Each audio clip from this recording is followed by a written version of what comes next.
Hello, everyone. Today is October 27th, 2021. I'm here with Alexander Boone. Alex is an entrepreneur. Thanks for coming on the podcast, Alex. Thanks, Karush. It's always fun to talk about, my experience and how I can potentially, help others kind of learn their own path towards entrepreneurship.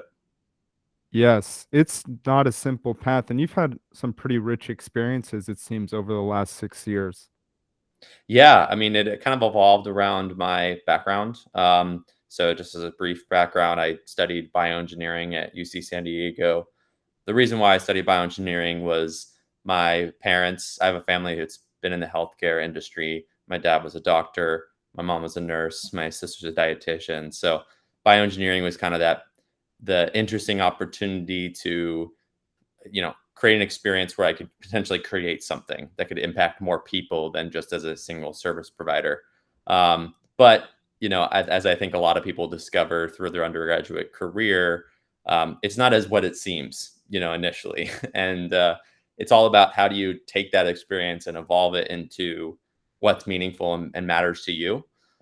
So at the end of my career, bioengineering, I ended up realizing that I wanted to do entrepreneurship and ended up going into the MBA program at UC San Diego, where I kind of got my career started with entrepreneurship. It was sort of a safe space, so to speak, to be able to develop, ideas and talk with other entrepreneurs, um, and use it as actually cross class projects. And I've been graduated in the end of 2018, and been working full time on my company since then.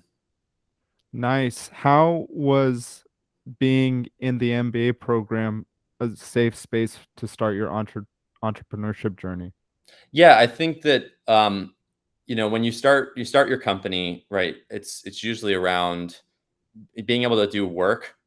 Typically, is you have to have money, whether that's your own conviction and you're willing to spend thousands of dollars, tens of thousands of dollars. You either formulate the idea and go and fundraise. But not every. I actually helped a lot of entrepreneurs during the MBA program. Um, and I was very, very much part of the entrepreneur community, and I just enjoyed sort of looking at people's problems, and kind of being the person who takes a step back, because it when sometimes when you're doing your own company, you are so pigeonholed into what your day-to-day problems are that sometimes don't get unbiased perspective for your own company. And so I love stepping in there for other entrepreneurs.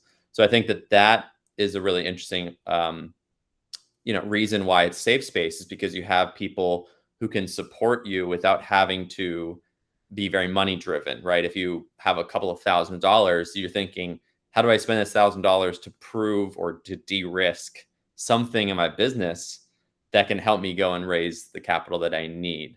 And so in that regard, you don't really have to, for the years that you're in your MBA program, you don't have to worry about spending money or cash burn and reaching certain milestones that investors are looking for.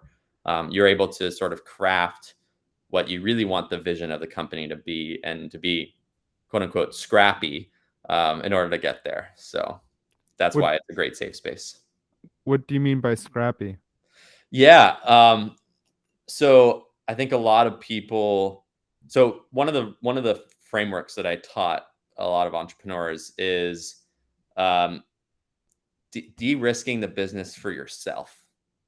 So I think I've seen a lot, when you start a company and you have an idea, and maybe you're starting an idea with someone else, right? You're in a room, you're talking about brainstorming an idea and saying we should do that, and you get really excited and obviously passionate. And I think that's just a very human nature sort Yes. of approach, which is really exciting. But I think a lot of people think their ideas are they don't challenge their own ideas, and they almost put the burden of getting challenge your ideas on other people, meaning outside investors or potential advisors, or an incubator, right? Like, hey, I'm going to submit my idea to you, and I'm going to tell you it's the best idea. I'm passionate about it. Here's why. And I usually have people take a step back and say, imagine you were not convinced that this is the right thing. What's the reason why you're not convinced this might be the right thing, the right approach, the right strategy, the right product, the right, opportunity for yourself, especially if you're trying to maximize experience, financial success. Like, why, if you questioned and said, what if it wasn't the right thing? Like, what were the reasons? And so you lay that out, and then you realize, I need to de-risk those things for myself before I de-risk it to an external party, to someone else, an investor, an incubator, etc. And so it's sort of taking that challenge mentality towards yourself. And what you'll find when you do that is that things that require getting de-risked don't require a lot of money. So if I were to go to an investor and I were to not take the mentality of, I need to de-risk it for myself, I'm going to go and articulate that this is the best idea. Here's why. The investor's going to come back and say, if you're lucky, they're going to say, here's why, I'm not going to move forward in an investment. And it's X, Y, and Z. And a lot of those things are very milestone driven, of course. But if you actually break it down, they require a lot of money to get there, a lot of money and time. And so it's just sort of a mentality of like, when you talk to external parties, you're always saying, oh, I need to do X, Y, and Z in order to get to their milestones, right? Which requires this extra money, requires this extra time, because it's going to de-risk it enough for me to get the investment. And so all of a sudden, it feels like a $50,000 project. It feels like I need to have $50,000 to get to a revenue milestone or a proof of concept or anything like that. Versus if you were to take the framework of, I got to de-risk for myself, I don't fully believe in it. And if I can de-risk it for myself, then I'm going to have more passion. I'm going to be more confident when I do talk to investors. When you lay it out, the milestones and the things that you need to do are very different. They're very cheap. It might just be, I need to go and research 10 people that are experts, financial experts in this space, so I can understand exactly how this business model works. Because I'm not sure this business model is going to work. And that doesn't require any money. It requires a weekend to research people in your space, which is great for later. You cold outreach. I've done that a ton.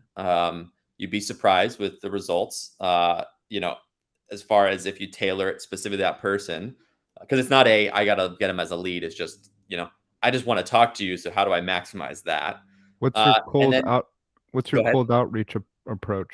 Oh yeah, I'll go into that a little bit in detail, but yeah. So if you do that, it takes a weekend to find the 15 people you need to talk to de-risk a certain aspect of your business, and they give you so much value and data that all of a sudden now you're more confident in your business model, you're more confident in your product approach, you're more confident in etc. But the framework is not you did it because that data point is going to be valuable for an incubator, accelerator, an investor.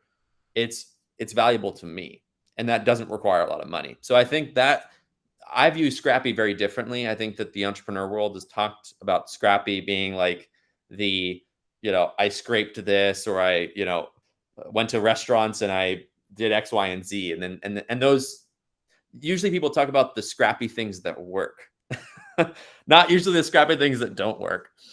And I think of it very differently. I think that most people be scrappy so that they can please someone else. I think you need to be scrappy to make yourself more confident and de-risk it for yourself. Because the worst thing an entrepreneur can do is just be blind to the idea that they are going to succeed because they're just really good at pleasing other people. When in reality, like, you still need to be a little bit selfish in your approach by, saying, I need to please myself, because if I can do that, I'll be able to please other people. Wow. How do you think an entrepreneur can best de-risk himself, or, please himself, making sure that he feels comfortable with the work he's going forward with? Yeah. Great question. I think it matters. I think it really depends on the situation and what you're trying to de-risk. But I think I take an engineering mindset. The reason why I got my MBA specifically wasn't because I didn't know anything about business. The reality was I actually researched on my own a lot about business before I got into the MBA program. But I went into the MBA program because I didn't want to be necessarily labeled as just, an engineer, especially someone Yes. like a bioengineer. And there was a difference between when I went to entrepreneur events and I was like, "Hey, I'm a bioengineer," and what people thought about that, meaning like, technical competence and what type of projects you're working on, versus when I got in the MBA program a month later, or 2 months later, same events, telling people that I'm a bioengineer and I'm in the MBA program. It's a different, oh, now you know how to learn, now you know how to talk business, right? Versus, what sort of technical things have you done? So it gave me that ability to, you know, again, sort of properly craft my message for myself and what I want to do.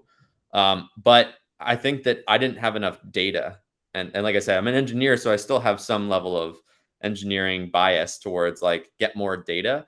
But my get more data is usually not quantitative or quantitative. It's usually qualitative, and qualitative meaning research, right? Qualitative meaning, going out and going to an event, right? And meeting people, and coming out with the goal of, I'm going to learn from this event, not I'm going to please someone else. I'm going to make someone really excited about my idea. I'm going to pitch it in a certain way that you know uses it as a data point, a qualitative data point that says maybe people aren't understanding what I'm really trying to do. Maybe when I first introduced this, I don't need to talk about the grand vision. I need to talk about a specific initial approach to it, and what sort of resonates. So in that sense, data, but I think looking at it as you have qualitative and you have quantitative data, and realizing how do you know, go out there, get that data for yourself, in order to like sort of integrate it into something that's going to resonate with other people, right? When you have qualitative and quantitative that kind of integrates and comes together, it's usually reason why people resonate with a company, an idea, an individual. So yeah, so I think that's my approach to everything, is how to take a unique data approach. Qualitative analysis is not easy. It's not. Quantitative is pretty simple. It's the numbers. We're engineers. It's like X, Y, Z. But qualitative, it takes so much nuance. It takes a lot of research. You really have to, I mean, I'm not very confident in my qualitative analysis as much as my quantitative. So, what have you done in order to improve your qualitative skills, your soft skills? Yeah. So let's go back maybe to like the cold outreach and how I actually got there. It's not, you don't approach it and say, I'm just going to cold outreach. You approach it with what's going to, what can I do that's going to make it say, yes, I need to cold outreach someone.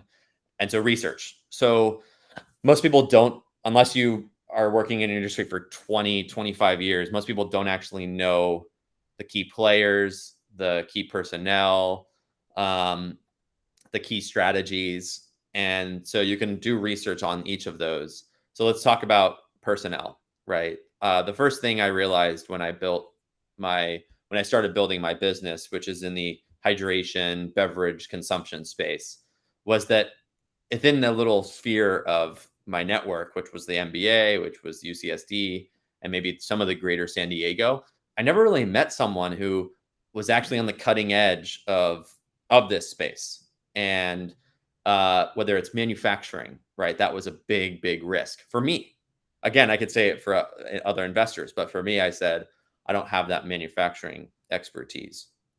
Another was, branding and marketing, right? And realizing that, you know, some crappy product can actually do a really good job branding and marketing, and you know have better financial success than a good product without the right marketing, right? So again, that was a risk to me, was saying I don't want to uh set myself back because I wasn't willing to do the research to de-risk it. So what I did was I built like a network map of all of the strategic companies. So that's like, Keurig, Nestle, Coca-Cola, Starbucks, right? Like, and then, those are the big ones, and then the smaller ones as well.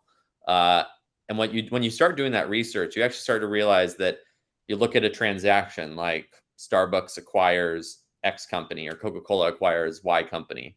And then you look at the article and you realize that there's a person that's quoted in there, and they were the CMO, they were the CFO of Pepsi, right?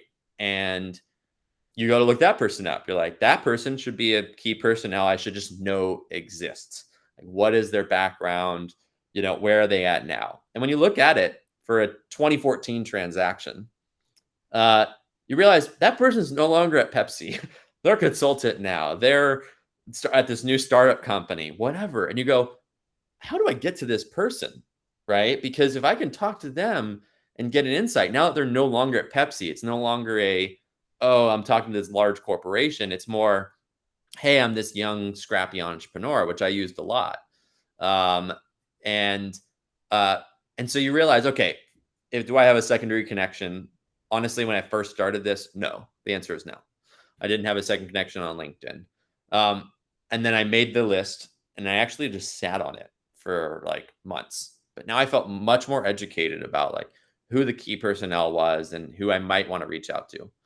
And then I got to a point where uh, I kind of, now my brain is thinking, what is that person going to resonate with? Like, why if I outreach to them cold, what are they going to resonate with? And I didn't try to type up an email that's like a B2B lead, oh, this is the reason why. I just like thought of it as a human level. I said, what are they experiencing now? Like, what did their life look like? And that unconsciously, I was kind of thinking about that for weeks or months. And then finally I said, oh my, I had a moment where I'm like, oh, that's what is going to resonate with them. So I type in the email there, send it off, and I'd get a response. And that's because I took a more human approach to the cold outreach, recognizing like what they would resonate with, or my best guess, and gave my best chance to now meet this key person. So I did this I did this whole research. I built the map. I understood all the personnel, the people in the space that would be interesting. I outreached to, a couple of them every once in a while when it mattered. And I ended up recruiting a team and advisors. And I ended up bringing on the former VP of engineering of Keurig Wow. to my team. I ended up bringing on the founder of Hydro Flask to be, to want to participate in our company. I ended up bringing on the founder of Keurig, right, as well. I ended up bringing on a couple of advisors who, have worked for the large strategics. So, again, figured out, okay, what is the things I need to de-risk for myself? What are the scrappy, low cost things I can do in order to de-risk it for myself, which was research, which was outreach. And now I'm in a better footing because I just basically added 80 years of experience, right? And I've only had a couple of years of experience. Yes. And so that's, an example of how people understanding that data point, understanding, what's happening there's quantitative, which might be the transaction value of some company getting bought, right? But there's also the qualitative, which is now that person's life has changed. What's the next interesting thing they want to work on, right? Like, would they be an interested investor? Would they be an interesting advisor, right?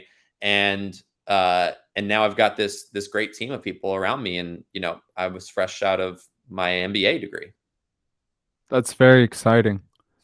What is it like to have a team of advisors? So I've now recently in the last like year realized uh, the two types of advisors. So there's one type which is very industry specific. So I would call them subject matter experts. That's the way a lot of companies put it.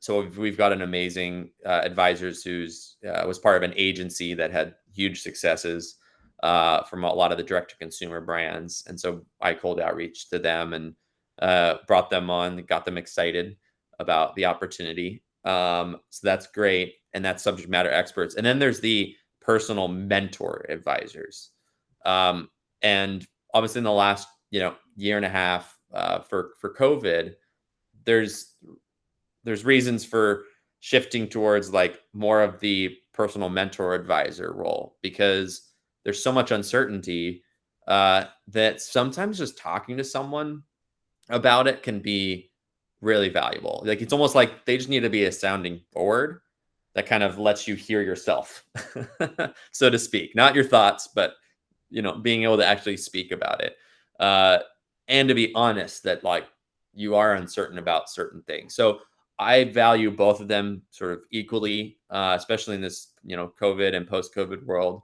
Make sure you have advisors who are personal sort of mentors, people who are willing to hear all of your problems that you have on a personal level as well as on a business level. Those people are usually invested in the person, meaning they want to. The reason why they sign on to be an advisor is because they want to help the individual, not necessarily care about whether the business succeeds or not. So I think that's the way I've looked at the two different types of advisors. Wow, that seems very valuable. I personally have never had an advisor in that sense. And just, over the last 5 years, especially, I mean, that's awesome that you went out and contacted these people and got their experience and their ideas and, their ears to help you bounce your problems, your ideas off of. Because I'm sure, like you've said, you filtered out a lot of bad ideas and kept the really solid ones, the ones Yep. that they seem to, resonate with and that you feel comfortable with as well. And, after that de-risking process. Yeah, let me sort of show how maybe this can also be useful for non-entrepreneurs as well, especially non-entrepreneurs that are listening. People are very career driven who, have a goal that they want to, they're maybe an engineer, then they want to become a project manager and maybe a product manager. That's sort of the route that my brother has taken. Uh, Most people don't do even the research for who has had sort of a similar experience. And LinkedIn is one of the most powerful tools that you can have. So here's the exercise. It's really simple. Go on, take a weekend. Just say, I'm just going to be at my computer. I can do some things like that I need to do, the personal tasks, but I'm just going to take the weekend, not the night, because then you're too stressed, right? It becomes this thing like, oh, I need to accomplish this by the end of the night, right? Outside of my work hours. Just do it on weekend. I always tell people this. And, enjoy your cup of coffee, like make it very, very relaxing. And just either if you have a piece of paper or if you want to do it digitally, just write out companies that you respect and that you think that has really interesting like roles. So let's just say you're an engineer and you want to become a product manager. You can list off startup companies, you can list off large companies. That again, you just assume like, okay, those are kind of companies where I feel like the product managers get a lot of valuable experience. They get a lot of valuable connections. Like just write it down and then go research those companies. And you can go on LinkedIn and you can click on the company and see, oh wow, there's people that work for my school, right? Which is a great immediate connection. Maybe you don't know those people, but you could also select like first, second, or third degree. So I usually let do the second degree because it's like, do I know anyone who knows someone there? I could bet you right now, Karush, like if you were to go and do this exercise, you would, especially with your podcast and the people that like you'll realize that there's 3 or 4 companies on that 20 company list where you looked at and you saw, wow, this person is a VP level right now. And when I look back at their history individually, they were a product manager. And when I look back that, they are actually a completely different degree, right? And Wow. you're like, whoa, this person's really interesting. Like they had a whole shift. A lot of people feel that way. They get a degree, they want to shift into something that's different. They don't want to do the typical path. But you don't know that there's that person exists out there unless you do that research. And honestly, that person, when you see something like that, when I see that LinkedIn sort of quote unquote story, um, I see their story. I see it as this person had some wasted time, had some realization moments, new perspective. And the human nature is we don't like wasted value. We don't like wasted time. Time is the equalizer. that we all have, regardless of money, wealth, or everything. And when you waste that time, but you've learned from it, you want to get that time back by giving value to other people. And so when you see someone who was a political science major who actually ended up going into coding and tech and became a product manager and then started their own company, right? Or whatever it is, like you're much more likely to be like, what story can I tell that's going to resonate with their story? And if you don't do that research, you won't know that person exists. So you can find mentors without having to have a company. You can find mentors, people who have really interesting stories. People want to help you, you know, like not make the same mistakes they made, which can accelerate your career tremendously because they might have, they likely, especially if they're older, let's say 10 to 20 years older than you or older, they likely have colleagues who they want to continue to add value to that may be looking for a product manager role and maybe willing to make an introduction to the VP, the person who's like the highest level said we need a product manager, versus having to go through an application candidate portal. So I think that when I look at it, the reason why this is a valuable trait for entrepreneurs and for non-entrepreneurs is because it shows that you're willing to de-risk, a certain element of your life, by learning from other people, by having empathy, and by saying that you don't know everything. You don't, even though you might have a really good idea, like there's someone out there that has valuable information that could only be 5-minute call away.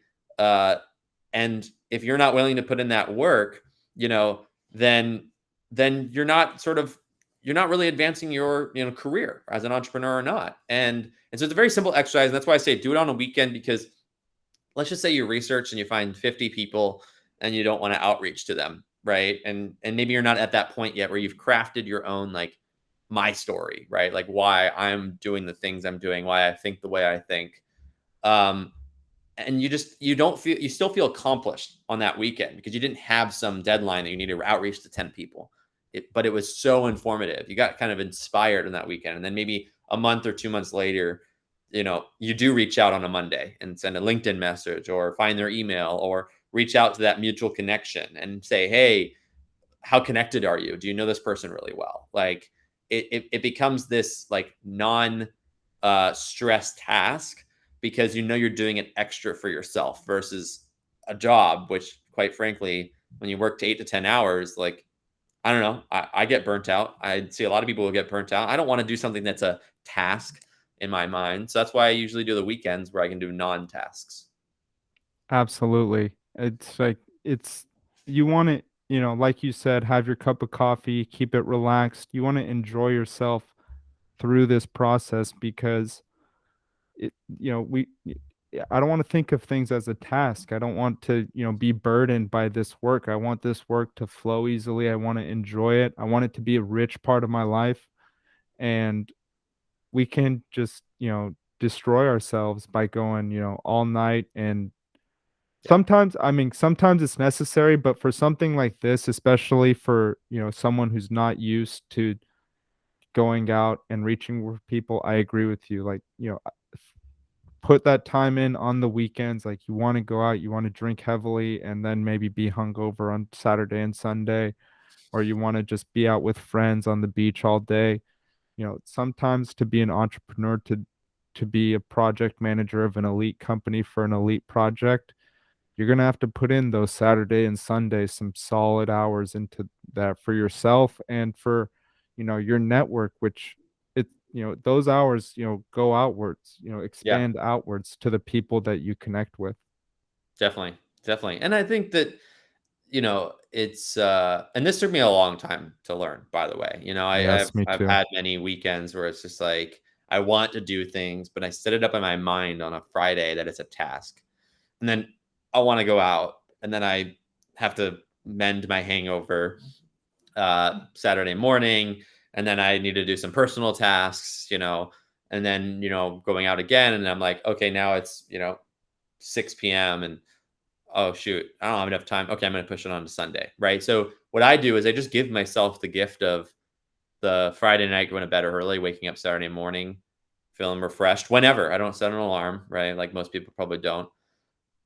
Do a ritual, morning beverage, water, coffee, right? Maybe I turn on the TV, right? Like it's much more relaxing, but it's like for yourself. And then honestly, like you'd be surprised. I think that we get sort of for most work, right? It's like we work on an hourly basis or a salary that looks like an hourly. So we start to attribute like, I know what $30 an hour looks like. I know what $50 an hour look like. And I know that it like takes 8 hours in order to get to this end work product. And that's the way we actually view ourselves, is like on that we restrict ourselves to that hourly rate that we're getting paid. When in reality, if you woke up and did this and on a Saturday and you did research for 2 to 3 hours, right? You'd be like, oh, well, that's $150 of value. I can guarantee it's more like $10,000 of value. That's the way you should be looking at it, is you're like, I'm literally getting paid at a $3,000 an hour rate right now, because what I just did is I gave myself that value. And maybe I get a new job where I get a bonus. It's a real thing, at $10,000 in value. For an entrepreneur, the perspective I like to give is, let's say your company's worth $2 million, right? You start the company, you do a couple of things, you fundraise for $2 million. And then you have about 9 to 12 months of work to get to the next valuation, which you're hoping is in the 4 to 6 million. Okay. And you own 50% of the company. Again, just simple numbers.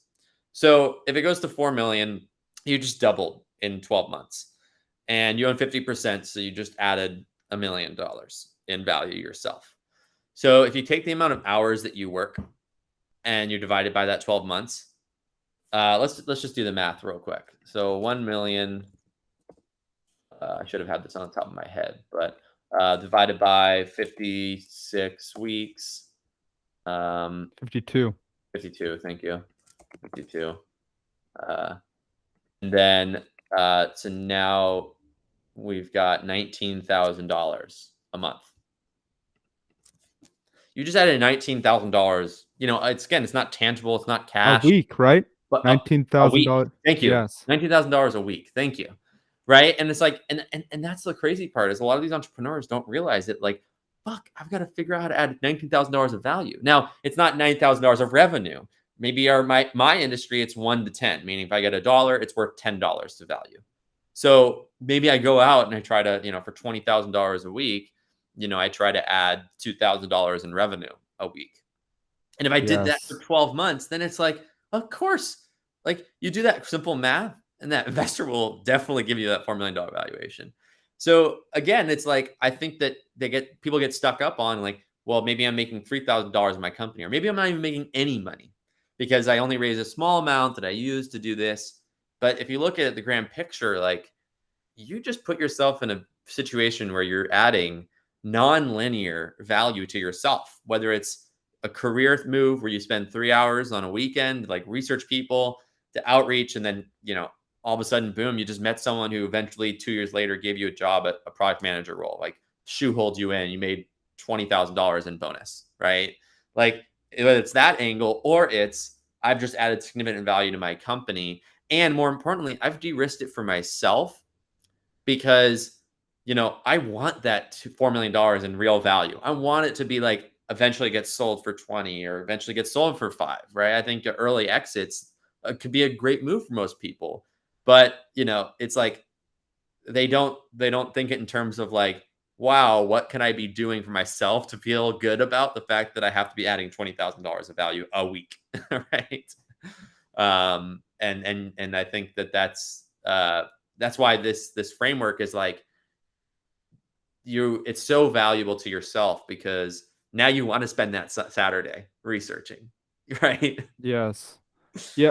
Thinking about our time like that, like really highly valuing our time can change, radically the way we behave. Like drinking is fun. You might go out drinking for like 3 or 4 hours, but at this age, if you, drink the way we did in college, that's like 2 days lost. That could be, maybe 20 hours of, 20, I mean, not even just work, but even personal and time. Yeah. I value my personal time very highly as well. Like if you're, if you're working and I'm working on the weekends, then we're still, doing things on the weekends, but it's a much shorter Yeah. amount. So that's valuable time in order to reset our mind, our body to get back into it the next day or, whenever, and work at a high value rate. And if we think about that, if we think about, oh, if I go out, I'm gonna lose, 20 hours, and Yeah. I'm thinking to myself like in 3 hours, it's like $1,000 or $3,000 an hour. That's a lot of money lost. And I think that's how entrepreneurs have to consider, their Yeah. time at this point. Even younger, I wish I did this, but now Yeah. for sure. No, and again, it took me a while to do this, which is why I love being able to, again, shortcut people's paths to a better perspective. Speaking of perspectives, right? I read a lot of books. I'm very much in like the daily health space, or like what I like to call daily health, which is that I want to impact health, but not through healthcare. I want to impact through health and wellness. And I realized even from bioengineering that it's there's actually better ways to improve the masses through health through just better daily health routines, whether that's better hydration, which is obviously something I'm focused on, or better food, right? Like the whole food is medicine type of paradigm. And so one of the ones that I got really into is actually meditation, and I've never been a good meditator. And I don't download, Calm or Headspace, and I think that those are really valuable for people who are just getting into it. But the one that I've started to resonate with and I've started to practice that's helped with this is actually meditation by a guy named Vishen, and I'm forgetting his last name, but he's part of Mind Valley, mindvalley.com, and he wrote a book that is called The Code of the Extraordinary Mind. And I highly recommend it for anyone who's sort of wants to like take, recognize the issues that society has created for us, whether that's like, the bullshit rules or the perspectives that just have been ingrained in us unconsciously, or who also want to maybe use meditation to sort of up level themselves, right? Their own health. I care more about health, health span than lifespan, meaning I care about my Yes. daily health than how long I live. And so the way he does meditation, it's like 15 minutes, 15 to 20 minutes, depending on how long you want to do it.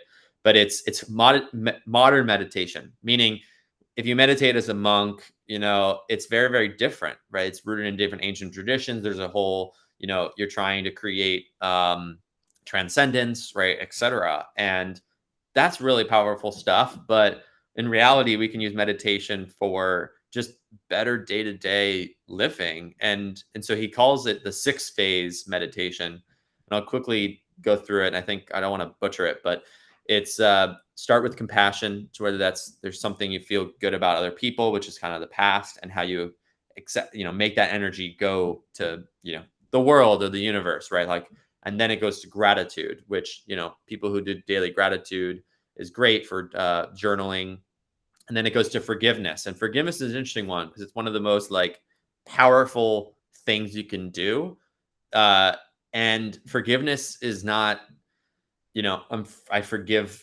It could be anything. Forgiveness could be forgiving yourself, right? So like when you talk about, I wish I did this younger, like just if you did this meditation, you might be like, I forgive myself. I forgive my past self that I didn't give that energy to, to do this. But the next one is, a vision of your vision. So it goes into present. So that was past, the 3, and then it goes into the present, which is your a vision for the future. So what do you want to look like? So if you took this little perspective and you said, great, I built this research list. I spent a couple of weekends, a couple of hours feeling de-stressed, feeling good about myself. Eventually that might lead to a product manager role. So that's the vision. Then the second one in the present is your perfect day. So it kind of goes through and says like, we know, and if we wake up, what our day is going to look like. So it's just sort of like making each point a little bit more joyful. And that way you actually stop realizing, getting annoyed by those little small things in your day that do go wrong. You almost recognize the joy in the things that you imagined. And the last one is just blessings, whether that's a religious practice or it's just blessings for, who you are, your mind, your, the universe, right? The energy around you, the people around you, right? So it's that sort of overall blessing. And what that does is I'd highly recommend you start with just doing it a specific day. If you did it, it's unsustainable if you tried to do it Monday through Friday. It really is. Just Yes. start on one day that matters to you the most. And that might be that Saturday where you're like, cool, I'm going to dedicate that time. And you'll feel so much better and you'll feel de-stressed and more relaxed. And I'd say it's one of the best, ways to like take an out of control life, whether that's in health or just even anything in your life, and sort of, bring it back to a place where you're actually able to grow, from it. And, if you believe in manifesting, which I do, like you'll start to realize that you're manifesting things more, right? You start to realize you sort of, I like to call it engineered serendipity. So you've just put yourself in the position where you feel more lucky that something is happening. So that's the serendipitous moment. So And that's the manifesting. yeah, exactly. And that's now all of a sudden it's like you feel like you've manifested this, but really it's engineered serendipity. Um, that's because I'm Wow. an engineer. So I like to. Yes. I always like to bring in engineering when I can. Absolutely. That's incredible. That's an awesome practice that you started. It sounds really nice. And, those first three, the past, they seem very like from the outside, like compassion, gratitude, forgiveness. It's like those seem like, kind of Woo woo, right? woo It's like, woo. yeah, it's like, oh, that's the person who just like needs to take their life down. But it's actually, it changes your brain, right? Like Yes. I'm a bioengineer. Like your monks, when they do those things, right? It actually lowers their brainwave state. So you have like, to get a little technical, which I always love to do. I love to geek Yes. out. You when you're awake, you're in beta, and usually high beta. And beta is like 12 hertz to like 40 hertz. When you get in different flow states, it's actually that when you feel good and you're like in the flow, it's actually that you're in a specific hertz. So a lot of your brain waves is actually resonating in a specific hertz. But most of our day, we get push notifications and we get this and then we get that and we get this. And so what happened is your beta brainwaves throughout the day is like just fluctuating like crazy, right? There's no consistency. And when you do a meditative state, when you do compassion, gratitude, and forgiveness specifically, it actually basically lowers your beta state, right? Which why when you close your eyes, immediately you've just reduced your brain's compute power by 50%. Immediately. Just closing your eyes. Just close your eyes for the day. Don't even meditate. Just close your eyes for 5 minutes. Right? That will help you because it lowers it and it like allows your brain to like get that resonance frequency.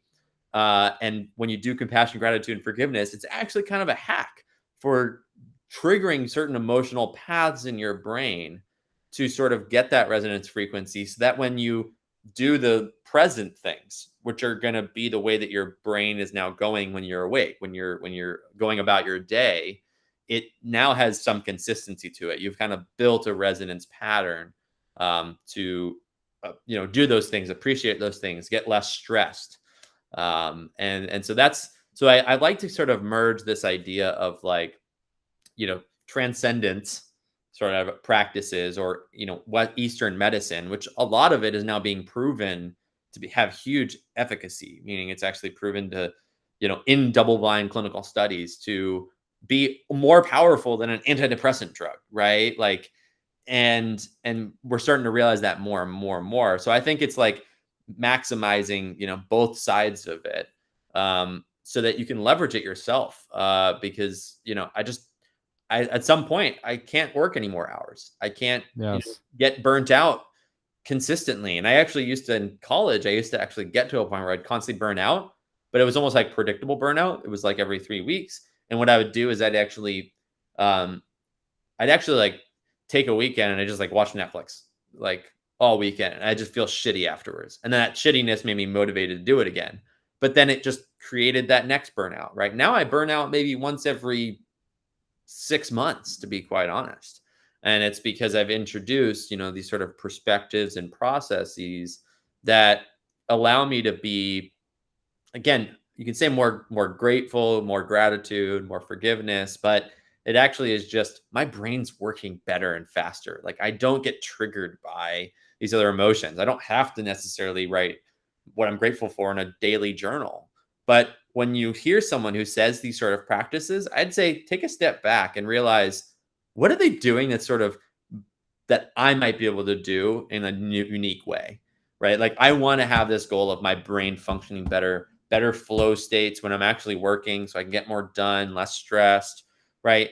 But, if people are doing these things, like there's some value to it, but what can I do to change it to use it for myself? And that's what this guy Vishen did, was realize that meditation of monks and others wasn't built for the modern world. So like, how can I do it for the modern world? Which is, I got to do it in 15 minutes. I can't do it in 2 hours like a monk. Yes. So that's, I love helping people improve their daily health. Like that's my entire thesis. Every company I start will be in that framework, and that's what drives me, right? I don't own my identity is not part of just one company. My identity is towards my thesis, my own personal thesis. Nice. That's huge. And as an entrepreneur, that can be tough to maintain Yeah. because you want to be so involved and you get so pigeonholed, like you said, and just want that company to succeed and to make those, huge revenue streams that, will make you feel comfortable. But no, continue. Oh, I was gonna say, and actually, so now to connect these two things we talked about, which was a perspective that sort of makes you realize, like, wow, I'm adding a lot of value to myself, right? The 3 hours on a weekend adds value to my career. The 3 hours on a weekend adds value to catching up for my company. But one of the important reasons why meditation also is valuable, and the idea of gratitude and forgiveness, is like I also don't want to be stressed by the fact that I'm like, I gotta add $19,000 of value every week, Yes. and so like what it is like you start to realize, like, wow, there's this powerful perspective that can help motivate me. But that's what it should be. When I think of the $19,000, you shouldn't be like, oh shit, I didn't really get that much done this week, I feel bad, right? That's where meditation and gratitude and forgiveness and compassion can help you, make sure that those things aren't actually an issue, right, for you. And then you can start to manifest it in, better routines, and like you'll see it change within 6 to 12 months, just because you had a new perspective and a new process. The process is utilizing your approach to meditation, or your approach to like giving, self-love, which might be better food, better hydration, whatever it might be, and then using, your perspective to help drive your career, drive your business, etc. And those things, two things, don't they need to be combined together, in my opinion, or else you start to get things like burnout. You start to get people whose entire identity is associated with a company. So when it's not doing well, or if investors are telling you it's a shitty company, like what's the first emotion you're going to have? You know, it's not, fear. It's not, which is anxiety, right? Like all of these negative emotions. You've just used meditation to, allow yourself space to think about these things so that you don't react in that way. And especially for entrepreneurs, like, I mean, you're faced with that daily. Yes.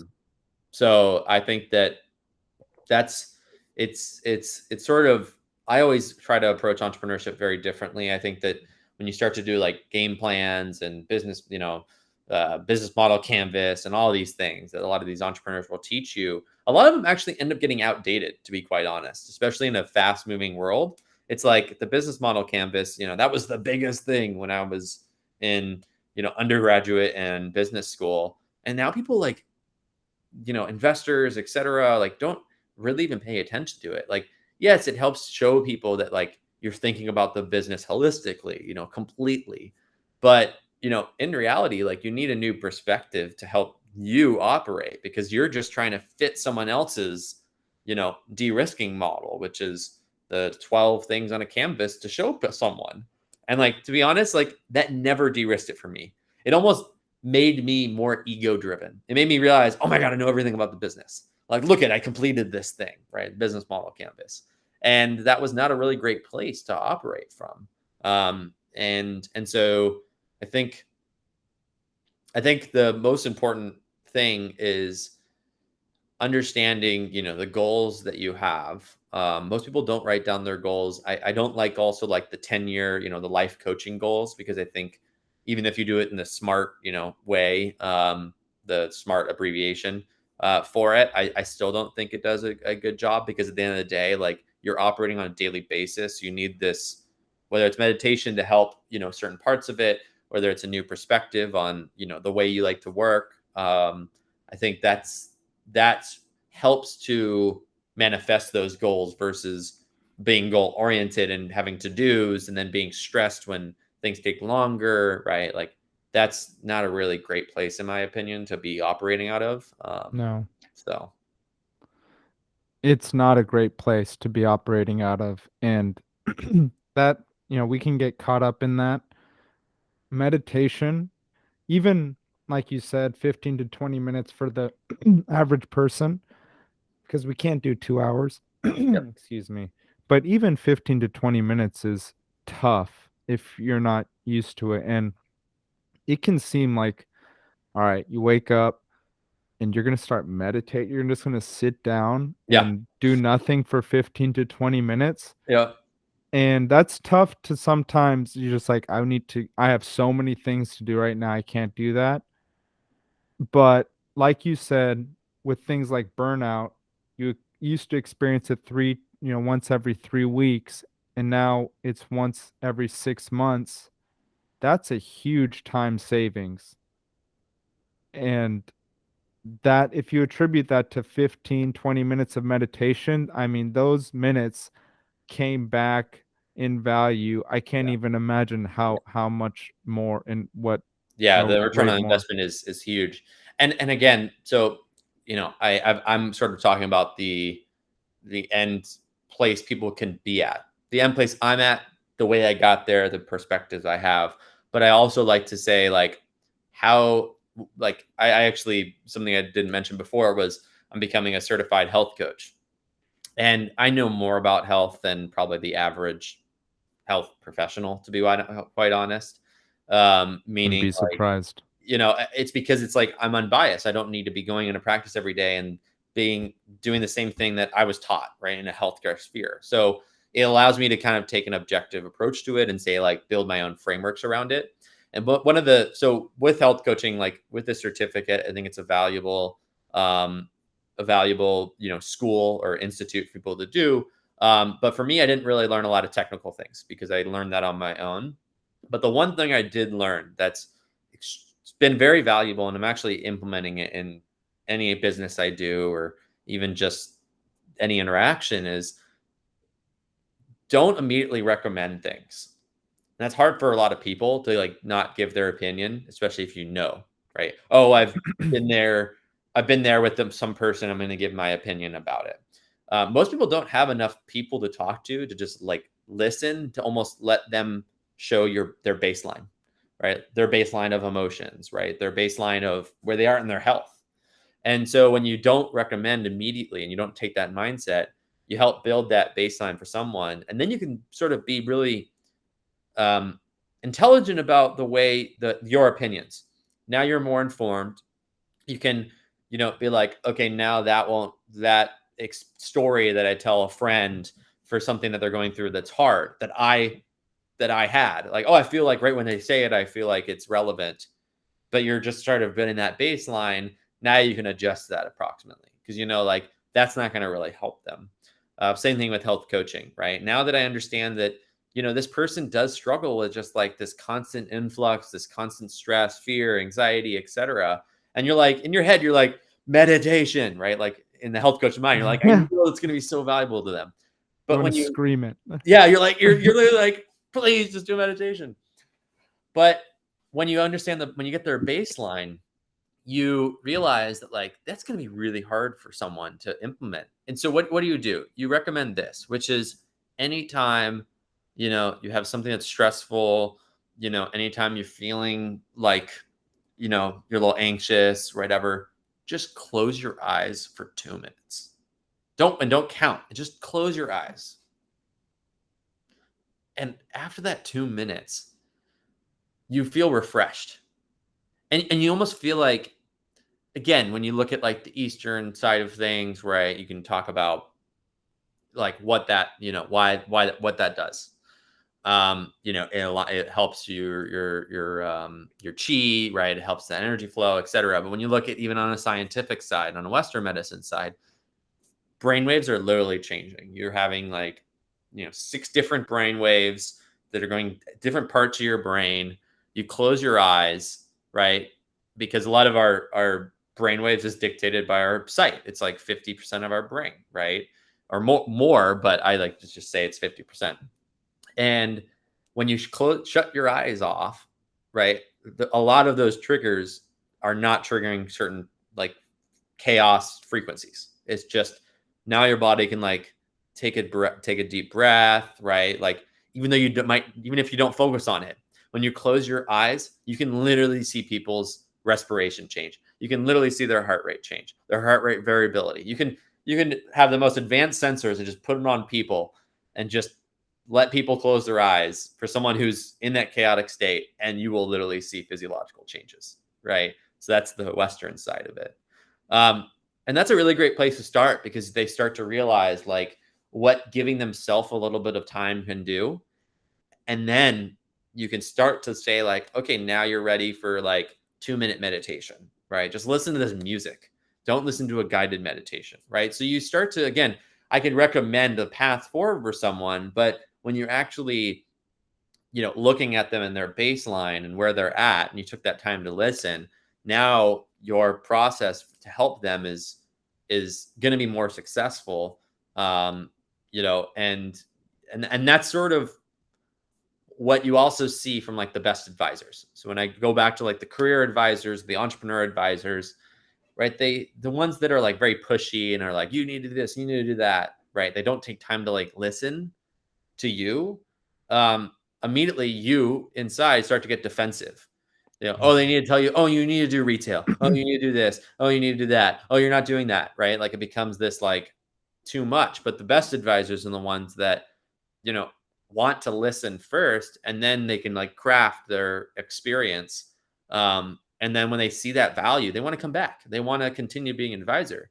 I've burned bridges with advisors where I didn't take that approach, right? Where, I didn't take time to listen to them. They didn't take time to listen to me. And it was just this battle of who's right. And then it becomes things like experience. Well, that proves that this person's right. Or, all this stuff. And it becomes too difficult to actually come to, any sort of resolution. So, for people out there who never thought they could be good at meditating, like I said, I was never good at that. I'm like a typical like alpha sort of personality, brain's always going, always thinking, but all over the place. I've got so many stresses in my life, so I thought that I'd never be able to meditate. And now that I've done, now that I sort of set myself up for success because I took a slower approach to it and realized that like closing my eyes can be beneficial, then I started to fall in love with meditation, right? So just start there. Start with something that's really simple. Close your eyes one day a week. Close your eyes before you eat. Everyone takes a lunch break. Just like close your eyes and just relax so that your body doesn't have to be thinking about the work you have to do in the next 30 minutes or an hour. And then when you now eat, now you're more intentionally eating. Like it's small stuff like that. That's awesome that you started health coaching. Yeah, thanks. Yeah, it's very exciting. I'm gonna take on some clients just because I want that personal relationship. It's not my main thing, and I'm actually using the principles for it for my business.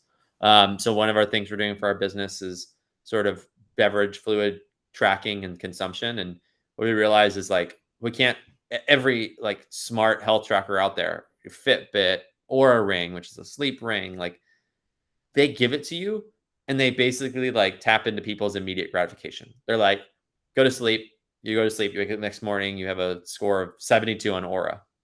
So what do you do tonight? If I woke up this morning, I had a 72 and I say, oh man, my deep sleep's not that great. I go to bed early. I bias my behavior. towards unsustainable things. It's never rooted in a behavior. It's never rooted in the habit I'm going to have. Now all of a sudden I'm biasing my own behavior towards the data. And then when Aura looks at the first week, they're like, look at, you're doing well. You're trending upward, right? Look at, you're like going to sleep better. You're, all of these sort of things. You're doing all these different things.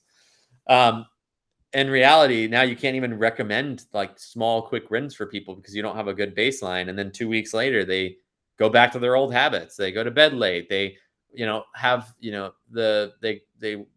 have screen time at night with blue light exposure and messes up their circadian rhythm. And they didn't realize that like those are the things that were affecting them because they never decided to take the time to listen to their behavior. And they just started immediately gratifying them with, here's the data. So we're taking a different approach. We're saying, hey, we want to understand that baseline before we recommend anything. I don't want to be this, this platform that is just, it could be a fad, right? It could be one of those things where like it's the 10,000 steps, which is completely made up. And, then Fitbit does really well. And then they kind of stop succeeding because now there's a lot of competitors in the space. I want it to be something that's actually useful for people like now and in the future. And so we need to take a different approach to saying, how do we take the principle of health coaching in order for this business? Wow. So you maintaining the data in, not exposing your client to that. And then after you have a very broad and, solid understanding of the data patterns and not letting them alter their habits to, create this nonsensical pattern. Yeah. Yeah. So like, and again, this is very human. So like, I would think about it as like, imagine, I followed you around every day, Karush, right? And I like track everything, right? I see what you drink. I see what you eat. I see the steps you have, right? Like I track it all. And I do that for like a week, but I don't give you any like up changes and etc. And imagine it didn't bias you because obviously if I just followed around every day, you'd be like, oh well, I'm doing this good thing, right? Like, but imagine if Yeah. I'm a ghost, right? And you don't know that I'm following you around. Like as a human, I would then recommend certain things that are different. I would recommend just close your eyes, right? Like versus, hey, do this 15-minute meditation, right? Because now I see what you're doing, what you're capable of doing, what's going to be the biggest, like the quick win for you. Something that's very actionable, that's very sustainable, right? Like this is something that's going to be like you can implement, right? For a long time or for forever, right? That's the approach I'm taking, which is understand that baseline so then you can recommend the most, almost like the lowest hanging fruit, so to say, of a behavior change or even just an insight, right? It might be like an example I usually tell a lot of different people is your body can only consume like 20, maybe 25 ounces an hour. And so when people chug, a lot of people don't drink a lot of beverages from 1 to 5 p.m. because the reality is, especially desk workers, they get done with lunch, right? They may, you know, basically like need to get back to work, right? I've got 4 hours to like finish my day because I need to get home. I need to cook dinner. I need to take care of my kids, right? Whatever it is. And so they just stop paying attention to their beverage routine, right? And what they're drinking and they just want to get done with the day. And then when they get dinner and when they do after dinner, they're like realizing they want to drink more or they drink alcohol or whatever. So they have a dehydration problem at the end of the day. And they start chugging, right? Like they chug water. They have their 32 ounce, hydro flask or whatever, and they just end up chugging it. And so when you're doing that, your body, it's almost tricking you, right? The whole like, oh, if your pee's really yellow, then you're dehydrated. Well, if your pee's really clear, doesn't necessarily mean you're dehydrated or you're hydrated, excuse me. You might chug, 30 ounces, right? Really quickly. Well, what happens again, to geek out a little bit, like your body goes through your digestive system. Now it's trying to get it into your bloodstream. Your bloodstream's not getting diluted at a faster rate than your body can actually go and put it to the rest of the cells, right? So it goes to your blood. Now your blood, your body's like, I need to maintain blood pressure. How do I maintain blood pressure? I maintain water amount and electrolytes, right? Sodium, etc. And so when your kidneys get that now diluted water, it says get rid of some, right? So because you've influxed too much, goes to your kidneys, it it fills up your bladder, and now your bladder's full. So 30 minutes after you chug, you go pee, you pee clear. You think you're hydrated. No, your body was actually freaking out that it had too much water at all at once. And so, these are the kind of things where if in the data, if I followed you around, so to speak, and I saw in your data patterns that you're like having a lot of different drinks back to back and you're likely chugging, you probably don't know the fact that your body can only consume 20 ounces. And the simple routine is just, hey, try to drink more frequently, try to, you know, only drink half of the 32 ounce, whatever. We'll put it in context. And so that becomes very relevant. But for someone like me, I already know that, or someone who's a big health and wellness in person, they might be already, drinking more consistently throughout the day. So they don't have this problem. So in that sense, they wouldn't, be shown that like qualitative, data point. So that's how we're sort of, again, personalizing it to everyone. Wow, that 1 to 5, that's real for me too. It's like after Yeah. lunch, I just stop drinking. I stop thinking about it. It's just like, work day's ending. I'm just kind of in a fray at that point. Yep. So I would recommend, and we'll do this. Like I would just set an alarm. Right. This is you don't need an app. You don't need anything. Right. Because again, if I understood you, put an alarm for 2 p.m. every single day. Okay. Do it where it's not annoying, and it's just your get up and get water. Get up and refill. I don't care what's in your mug. I don't care what's in your reusable bottle. If it's all the way full, just get into the habit where at 2, you get an alarm, you immediately just go and fill that. And then you just go to drink it. From 2 to 3 now, you've drinking your, 20 ounces, let's say, your body will be able to handle 2 hours of not drinking it, right? Till like 5. But now the fact that you've just no matter what, you've introduced that amount of liquid going through, at 2, you're going to feel way better from 1 to 5. I can pretty much guarantee it. And that's it's a Yes. simple thing. It's a freaking alarm. It's not one of those like, apps that just like, hey, every 2 hours it reminds you for water. Like that doesn't fucking matter. It doesn't know any context. But if I saw that 3 out of 5 days, your baseline is you really don't, you know, have drink water from those periods of time. Like that's where your dehydration problem is. That's where you start to, you know, want to feel like you get coffee. You start to get, fatigued, right? Like you aren't energized enough to like do really good work from like Yes. 3 to 5, right? Like literally that alarm will change you will stop after like 2 weeks. You won't even have to have that alarm. You're just going to have a habit of no matter where I'm at, I'm going to go refill it. And it's going to be probably around like you get done with lunch at 1, you work for an hour. Okay, now you've worked an hour, you want to take a break, you want to get up, which is good. You go get that drink, you come back down, you drink it slowly, right? Like now that's your routine versus, you know, actually caring about like all the different elements of your hydration. Like that might be your number one dehydration problem. And I don't want to be giving you all these facts and data and force you to track things every day just for me to be able to be like, that's Karusha's number one problem that they can do. So you can do this with any health hack. I mean, seriously, you could basically like, and again, I'm trying to figure out an entrepreneur startup way to do it for almost every health area. But understanding baseline is so valuable.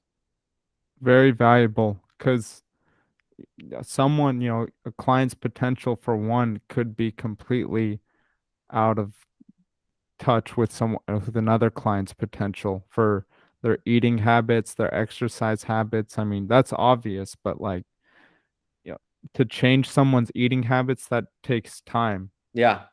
And the calorie counters don't do it because one calories are made up. They're completely made up thing. It doesn't there's not 1-to-1, ratio. It's completely made up.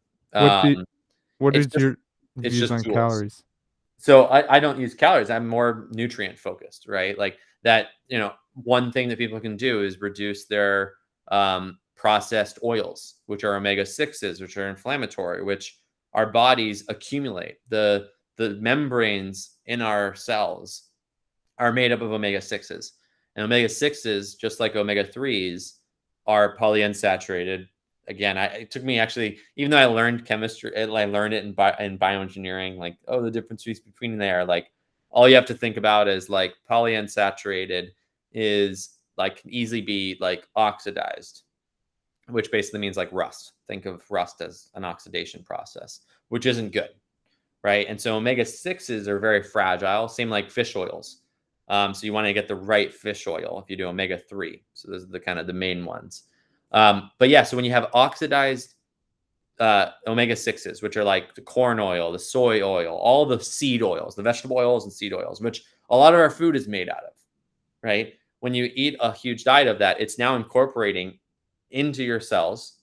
When you oxidize the cell, it actually prevents it from doing its typical processes, like duplicating itself, right? All those sorts of things, especially for fat cells, right? Like now you can only get increase the amount of fat within a cell versus it decides to divide.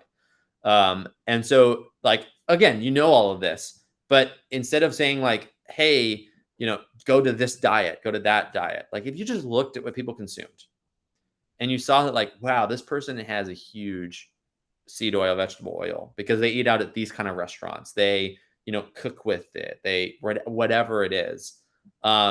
Then you can recommend like getting in a test, which is super cheap. Your omega-3 and omega-6. You'll see that like most Americans are like 10-to-1 ratio, which is bad. It means you have a ton of, oxidizable omega-6s and your body keeps it, right? So you have like 7 years worth of storage of it. And that disrupts a ton of different processes. So again, if you just saw your food and you realize like, Karush, all he needs to do is just reduce. Just try to avoid this versus, oh, hey, you have to be eating bell peppers. You have to be eating all these things. Like it's not gonna, or hey, count calories. Well, if you count calories, you're not actually potentially getting rid of the problem. You're getting 100-calorie thing that has a whole bunch of omega-6s. So now you just replace something that might be more calories, that might have more nutrients, less omega-6, with something that is. And so that's why like calorie counting are stupid, because it can work, right? Like every diet works for like 6 weeks. But the reason why it works is because you actually basically reduce the amount of like stress you put on your body and your gut. And so that's the most reason why people like lose weight, etc. But then they plateau about after 6 weeks on every diet, and so that's why it's like, get context, get baseline about what people are doing, what they're exposing themselves to in their food, what they're lacking. Maybe you're lacking key, nutrients. And that's the reason why you're getting some symptoms. But the end result should not be, hey, do change this diet, change these things. It should be something really small. It should be like high exposure to vegetable oils, reduce it by X, Y, and Z, pay more attention to it. Do that for 3-4 weeks. Your body will, now you gave your body half a chance to heal itself, and it will heal maybe a certain part of it, but you'll feel the difference.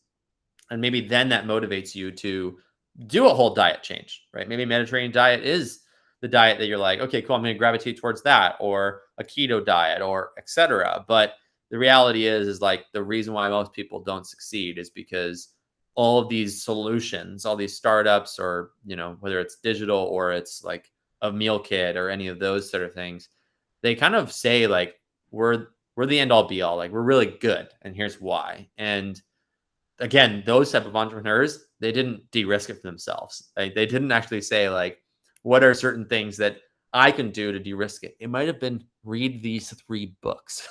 I'm not kidding. I could go to each company in this space that's trying to actually help people, and I could be like, for you, I have about 80, 90 books that I've read in the last year and a half.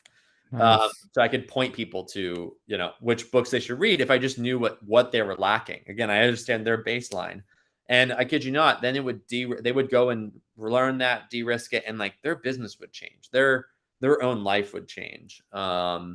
And the only way I can actually recommend those books if I got that baseline. I could probably publish a list. Your people will be like, here's, here it is. But the real value is when I actually understand what they need to do to de-risk whatever they're doing, whether it's a job or a company, for themselves, not for some external party. Right. And then instead of giving them that 90 book list and they're just like, Yeah. okay, where do I start? You can give them, 3 books and it's like, okay, this is much more digestible. They're going to get what they really need right away. Yep. And that it's going to give them as quick of results as possible. That actually, there's some radical things you can do that don't work very well and they give, quick results that are unsustainable. Yep. But I mean, hopefully the client can recognize, they want foundational, strong, sustainable habits that they can maintain even if they don't have a health coach. Exactly. Exactly. I mean, I see the most valuable the health coach is making that person a smarter patient for themselves. That's it. They don't have to be an expert, right? They could just be someone there that's listening. It could be great if you have someone who's much more knowledgeable and is able to point you in the right direction. But in reality, the end goal is making them a smarter patient. And the reality is the healthcare system and the way we do health, it's not geared towards making people smart for themselves. No, And it's then not. what you do is you listen to an authority, you listen to a doctor who, quite frankly, it's an apprenticeship, right? They do what they were taught because it's stressful and there's a lot of knowledge. And I really respect, the degree and the curriculum that doctors have. But I think that, it's molded in a certain way that makes it so that it's like the patient can become smarter, right? Especially for things like diet and lifestyle related, right? More daily health things. They're not even experts in it. They don't get enough training in nutrition to actually be a nutrition expert. They get 19 hours of training. Think about that. And all their training at 19 hours. And the reality is most doctors aren't even healthy themselves. But again, it's like it's becoming a smarter patient and then utilizing to the full extent the amazing healthcare system we have. And that's what health coaches, I think that's their primary goal. And the way they make people smart patients is not knowledge dump. It's not, I know all these things, go do this thing. It's what can I present in front of you? What can I listen and from you that helps you make those little small changes, versus doing something that's radical, that's unsustainable.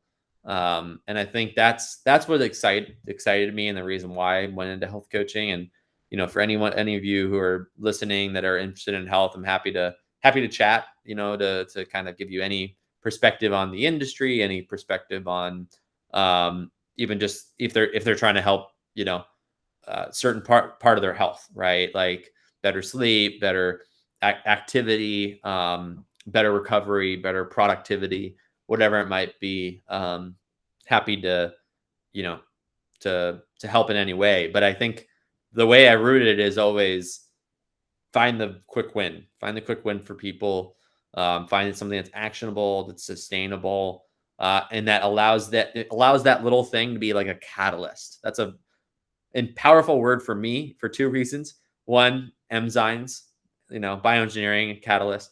But two, Yes. it's like people are just like most people are not even really getting started on their health journey for their health span, which is better daily health, not lifespan.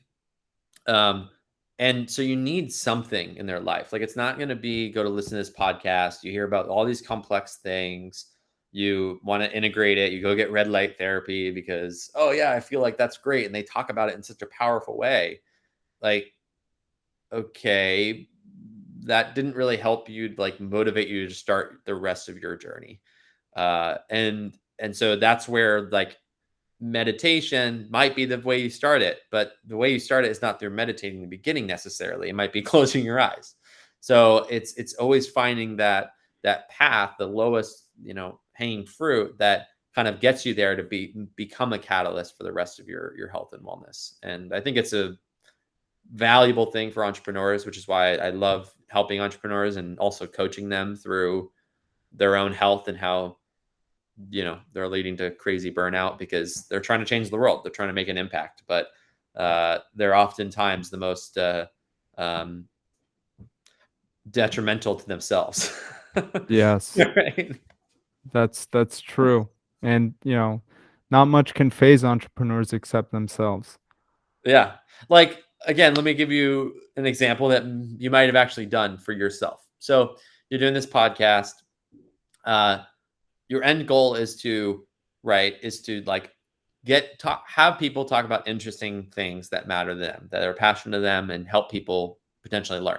And instead of you going out there and making a list, right? So I say, hey, go do research. So you making out there a list of like high profile people, you realize, look at, I've met so many interesting people already. So what am I going to do? I'm just going to spend a weekend going through literally my LinkedIn, going through my Facebook, going through my Instagram, and just seeing what people, where they're at, my friends that I know, and then just reach out to them. So when you reached out to me, like, of course, I'm, super happy to jump on this podcast and help in any way I can. And so that feels very rewarding because you're like, wow, look at the number of people I've met, like look at the how many people I could bring on the podcast. Like, your life just got way easier.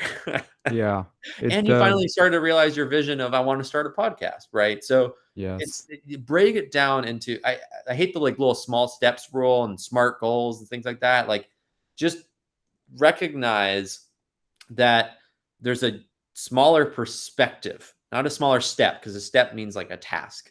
There's a smaller perspective of something you can do that will get you started in like a really great way. It'll have that thing will be the biggest return on investment that you make. Absolutely. Because I think when we have these visions, these, ideas for our life, our perspective is so wide. We see the end goal. We don't know how to take that first step. And I think, as far as health coaching, and even if you're an entrepreneur for, your advisors, it's that first step might not be clear. And that's, I, you really like, as an entrepreneur or as a person who's interested in health that has attempted both, it's, you can have this really, great force or this great passion to succeed, but it is going to be, in my opinion, much easier if you have a coach, if Mhm. you have an advisor, if you're being accountable to someone other than yourself, and if you have someone to speak to and to get some, like you said, as much as we know, when that forceful advisor or that forceful coach is right, like, like he's being an asshole, but he's completely right. It doesn't matter. I'm Yep. shut down. I know he's right. I know I should make all the changes he's talking about, but just that whole, I don't know what it is. We as humans, we can't deal with it. I can't deal with it. Yep. So S- we So let me shut it give down. another perspective again. So like, if you're like, I don't know who would be a good advisor, right? Like, I don't know how to do like good research, right? Um, and do that on the weekend, right? Again, you can figure out what can you do to reduce it. So like, if you're doing on the weekend, you're like, I want to put together a list of podcast guests I'd love to have, and categorize them by like priority and categorize them by like opportunity to get them, right? And so now it's like, for 5 years you created that list and you just keep working on it, and like you feel good about it. You're like, whoa, like I didn't know I was like connected to, there's some people connected to my sphere. Maybe they don't know that person, but like I feel like I'm right there.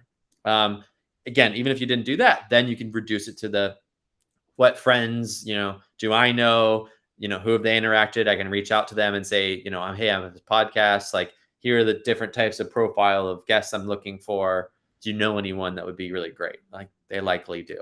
So you can reduce it that way. But the advisor mentor thing, right? That still feels daunting. So you can say, okay, that feels daunting for some people. What's going to be the way to have a smaller perspective that's going to be way, way more achievable? Don't look at advisors and mentors as people that you have to have a personal relationship with. So I count a lot of the podcast guests or hosts as practical advisors to me. I do, right? Like, I have so many people in the health and wellness space, so many people in the personal transformation space that I view as advisors. And so what I've actually done, right, is like, basically made it a priority, just like you make it a priority to talk to your advisors or mentors, to weekly listen to those people, find the podcast that matters, right? Um, and honestly, it feels like they're practically speaking to me, meaning like they're talking to someone else, but like I have this framework of like, wow, that's a really valuable lesson that I can now take. And and so just start there, right? If you want to like look at building your mentors and advisor is, make a whole bunch of podcasts you like that you're not going to prioritize and listen to every single time you're driving in your car if you have a 30-minute commute. Or for me, I go on daily walks because I'm prioritizing sort of that activity versus like a lot of triathlon training that I've been doing. Um, and and so now, like, I feel much better because I feel like I'm getting that learning. I'm getting that sort of relationship, even though it's not a physical one or a personal one, right? That I have with those people. And then the hack, if you eventually start to listen to enough of these podcasts, now you've got like 4 podcasts where you could be like, I'm going to write an email. And I've done this a couple of times. I'm going to write an email where I'm like, hey, I actually count you as like a personal like advisor, just from like listening to these 4 podcasts. Like, here's the advice I got from you. I just want to thank you. Just that's it. When's the last time that podcast host or whatever has gotten just a thank you list and like been like, you don't know me, you don't know that I've gotten a ton of value as an advisor from you for the last 3 months, but I just want to thank you for it. They're probably going to respond. And again, maybe the end goal is you want to talk to them. Maybe you put in a little snippet there. Or the end goal is just make myself notice. So if I do reach out later, right, there's some context, right? It's coming from, gratitude. And the reality is like these, like, everything can become everything that's passionate that then takes time, that then can continue and take more time. Anything. You start the podcast. You had passion, you felt motivated, you got a couple of guests, now it's growing, now you've got to do all these other things. It becomes not as rewarding as initially. This is for everything, right? Product manager role, an entrepreneur, a new company. And what's helpful to like kind of bring yourself back, bring that person back, is getting appreciation from other people. And when you look at a podcast and you look at like, wow, this person, look at the guests they get, look at all these things that I'm so envious or jealous about. And I love that I am able to listen to it. Like they are stressed, right? And them getting a note like that can make their day. I mean, I've literally had someone who it was an author that I read this book. It was called um it was about creativity. I forgot the actual name. And I just thanked that person. And he literally said, "Hey, it made my day. Like I was having a shitty day. Thank you." Right? Nice.